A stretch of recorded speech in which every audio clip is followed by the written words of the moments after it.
Boah, soll das ein Hotel sein?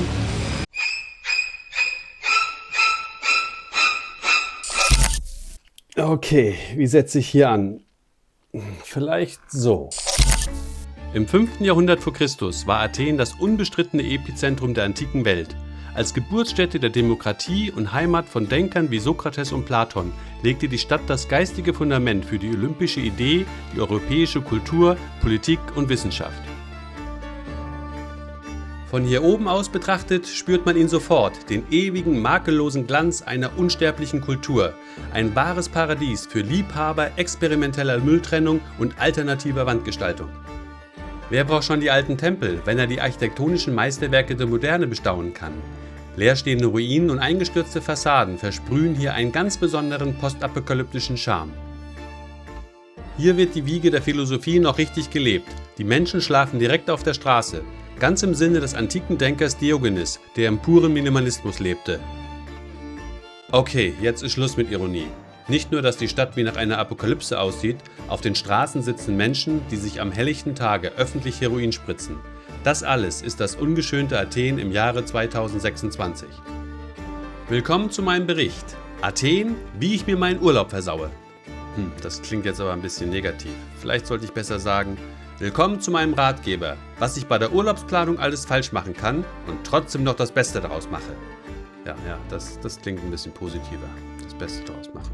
Naja, in jedem Fall, viel Spaß bei unserem schrecklichen Urlaub in Athen.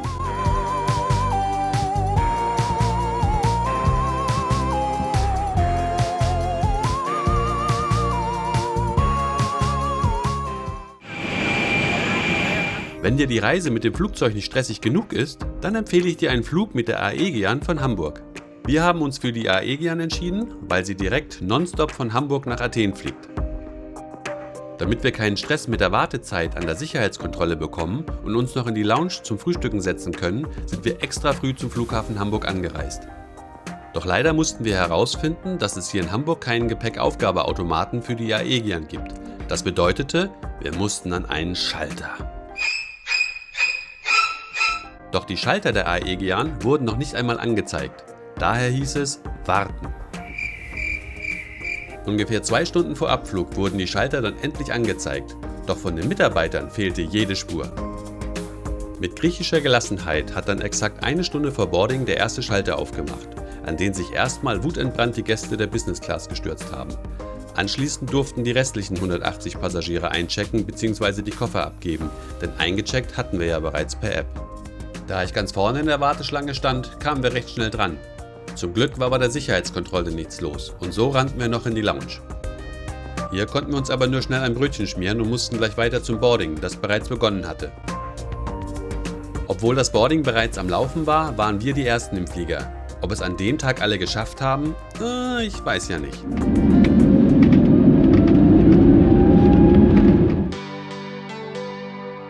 Was kann ich rückwirkend zum Flug sagen? Eng bestuhlt sind wir in der Economy Class eines Airbus 320 Neo nach Athen geflogen.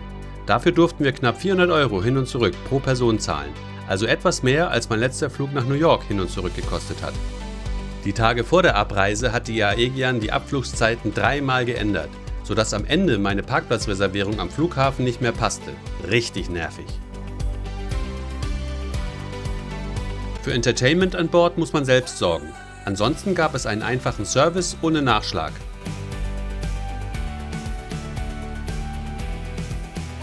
Es gab eine mit Feta gefüllte Teigtasche, eine kleine Tüte Chips und ein Getränk.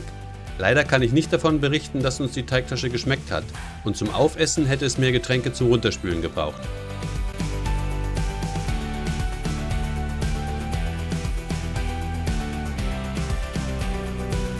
Bei der Landung in Athen hatte der Kapitän fast schon einen Sturzflug hingelegt, sodass meine Frau starke Schmerzen in den Ohren bekam.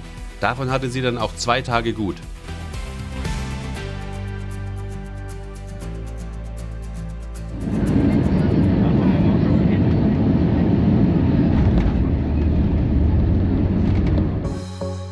In Athen angekommen, hatten wir ein Busgate. Mein kurzes Fazit zu dem Flug: Die Airline werde ich in Zukunft meiden. Als wir endlich aus dem Flughafen raus waren, ging es mit dem Taxi zum Hotel. Jetzt sollte das Grauen erst so richtig beginnen.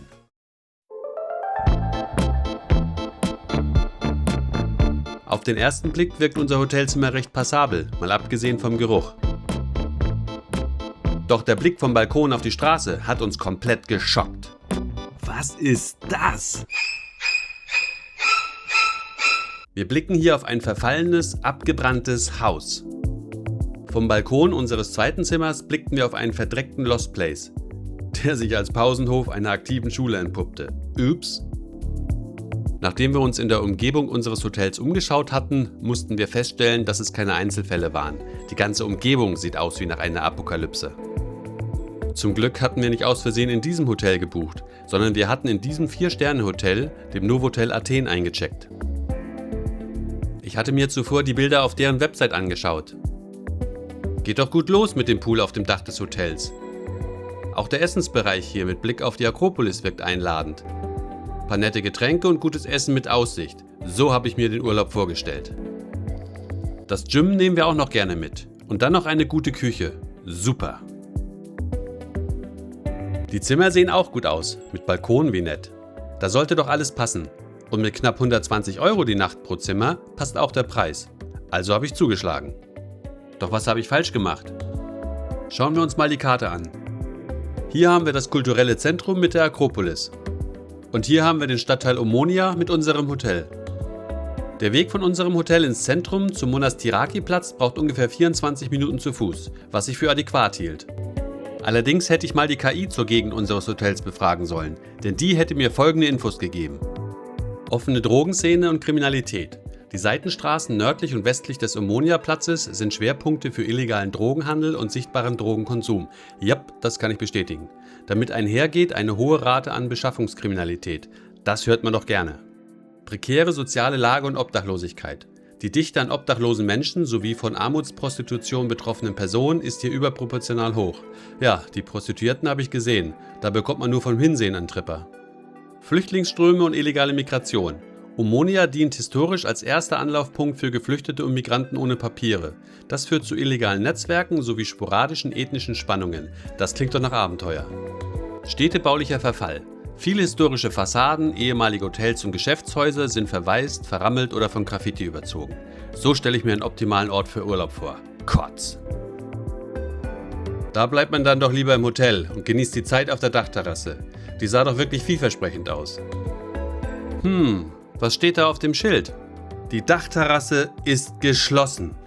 Die Stühle hochgestellt, der Pool abgesperrt. Was für eine Tja, es hätte so schön sein können hier oben. Das Gym sah irgendwie nicht wirklich einladend aus. Keine Ahnung, wie oft hier sauber gemacht wird.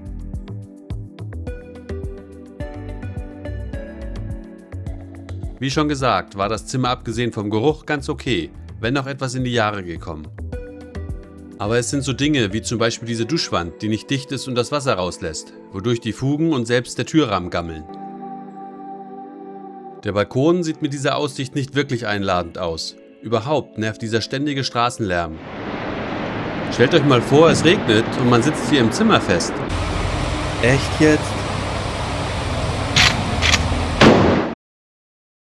Jetzt hilft nur noch Uso, um sich die Lage schön zu saufen. Nein, das war natürlich nur Quatsch. Alkohol ist keine Lösung. Stattdessen haben wir die Zeit genutzt, um zu spielen und gute Zeit miteinander zu haben. Hier im Hotelrestaurant war es abends recht ruhig. Wir konnten hier nicht nur spielen, sondern auch gut essen. Dazu schmeckte ein Uso aber wirklich nicht schlecht. Gegen das Essen hier im Hotel kann ich nichts sagen, das ist wirklich gut. Auch das Frühstück ist gut. Es gibt hier ein vielfältiges Frühstücksbuffet. Aber trotz Nebensaison konnte es morgens sehr voll werden, sodass man erstmal anstehen und auf einen Tisch warten musste. Gestärkt geht es jetzt los, die Stadt erkunden. Todesmutig schlagen wir uns nun durch den Stadtteil Omonia Richtung Akropolis zum Monastiraki-Platz. Genießt mit uns den Spaziergang durch den Stadtdschungel.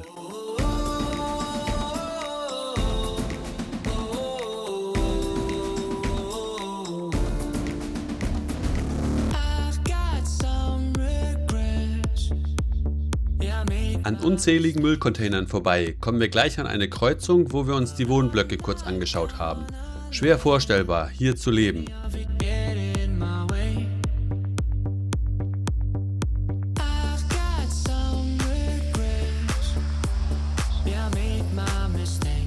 Am 4. April wurde in Korinth eine 43-jährige deutsche Urlauberin von einem herabfallenden Balkon erschlagen. Es fällt mir nicht schwer, mir so ein Szenario auch für hier vorzustellen. Tell me when the wind blows, whispering your name.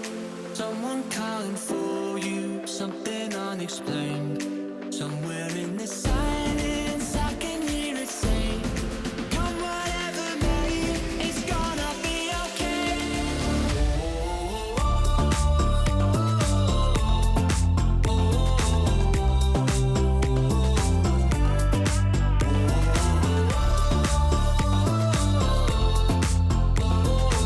Hier am Müllcontainer geht's über die Straße und dann kommen wir in einen belebteren Teil von Omonia, wo es kleine Lebensmittelgeschäfte gibt.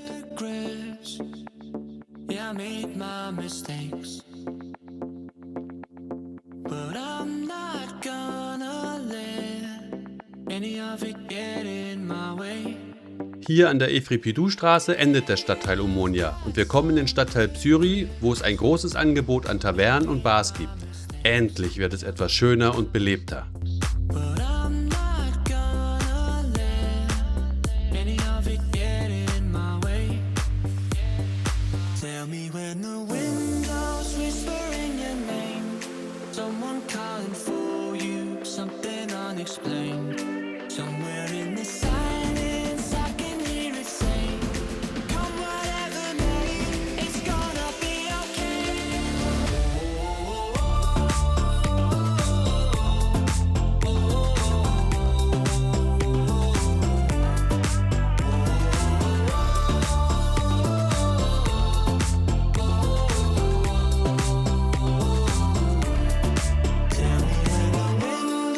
Noch etwas Ghetto-Feeling und wir haben es gleich geschafft.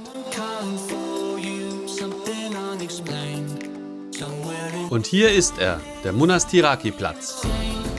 come whatever may, it's gonna be okay.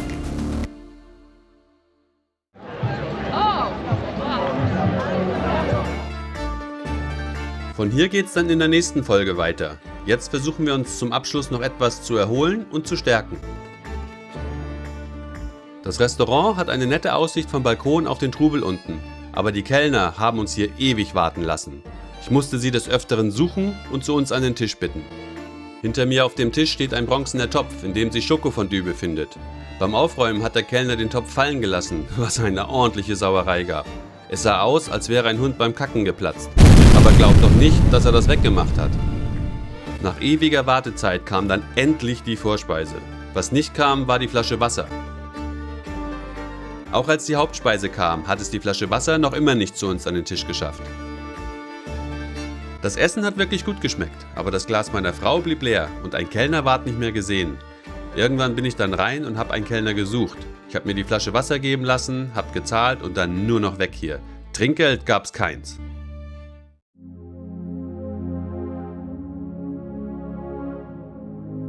In der nächsten Folge beschäftigen wir uns mit historischen Gebäuden. Ich will ja nicht gemein sein, aber irgendwie sieht der Rest von Athen... nee, ich lasse das besser. Dann wandern wir auf den Hügel Lykavitos zur Aussichtsplattform. Von hier oben sieht die Stadt für mich zum ersten Mal schön aus. Und weil es so schön war, geht's auch nochmal auf den Lophos Philopappou. Weiter testen wir die U-Bahn und fahren zum Hafen. Ganz schön laut hier drin! Vom Hafen wandern wir an den Strand, wo es ordentlich pustet. Und dann wird's kurios.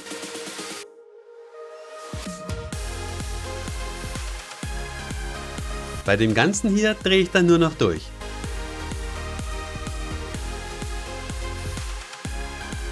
Ich würde mich freuen, wenn ihr mich bei der nächsten Folge wieder besucht und mir jetzt ein Like da lasst.